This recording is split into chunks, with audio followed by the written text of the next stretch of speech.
Morning. This is Arnie Waters here at Waters Capital in Boston, Massachusetts. This is my morning commentary, and I'm entirely focused on Molycorp, NCP. M as in Mary, CP, trading a little bit above 60 this morning. Now, one of the things we like to do with commodity stocks is we like to be in commodity stocks where there is significantly more demand than there is supply. And that's a classic case of what's going on with Molycorp. Now, I'm just going to give you some examples of what rare earths are used for and the quantities needed. A new Toyota Prius, each one contains 20 pounds of lanthanum. A new wind turbine requires 500 pounds of neodymium. The red colors in your TV, your HD TV, and in your iPods, iPads, PDAs, all that stuff come from europium. Your catalytic converters contain cerium and lanthanum. I want you to ask yourself which of any of these items is going to show a decrease in demand over the coming years. In addition, incandescent bulbs, CD, DVD players, lithium batteries for individual use, these things are all rapidly growing, and we obviously cannot foresee what new uses will occur, but based on our experience with human experimentation and the scientific method, you can bet your bottom dollar that some new needs for rare earth elements are going to be uncovered. Now, what this means is the current market valuation of Molycorp is $4.3 billion.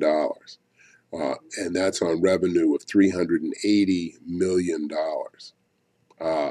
We expect to see lanthanum growth at 200% per year, cerium oxide growth at 300% per year, and neodymium at 100% per year.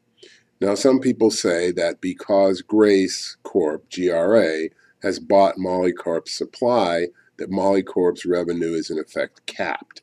This is incorrect. This is incorrect because Grace Corp has bought Molycorp's rare earth element output only through 2012. So the price is capped through 2012. After 2012, Molycorp can sell its product for whatever it wants to. And indeed, what we will see between now and 2012, heading into 2013 and 14, is the prices have gone up so much that Molycorp will be going back to some areas that were mined in the 60s, 70s, and 80s to unearth, as it were, the materials from that period of time, which now are much more valuable. Now, our analysis is that the $380 million in revenue will evolve into $640 million in revenue through full 2012. And we expect, as the company indicates, a 43% annualized return over the next 5 years. So we would expect a $2.72 billion revenue by 2016.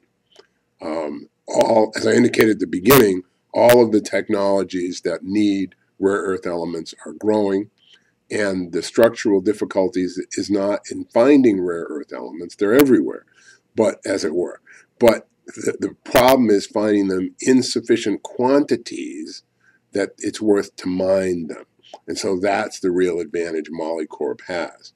Now, Molycorp also has the structural advantage of being in a free society. Now, we're going to give some more lectures about what's really going on in China with their rare earths and violent gang involvement, the Chinese trying to control that as well as control the revenue. But we wanted you to understand why we continue to be telling people very strongly to buy Molycorp, okay? If you compare Molycorp with some of the big growth companies of today, you see that the real value in Molycorp at $60 or even $80 is a long way from being fulfilled. We see Molycorp being at $110, $115 by the end of this calendar year, and we'll be coming back to this topic again, but we wanted you to understand why a commodity market that has so much demand and such little supply has as its greatest exponent available to trade in securities in the Western world, Molycorp. So if you don't own some, buy some. If you really are concerned about it and you want some technical trading strategies, please call me on 781-380-8888 or talk to Al Vickery, our chief trader, at the same general number. Aim for the ice blows, not the open water.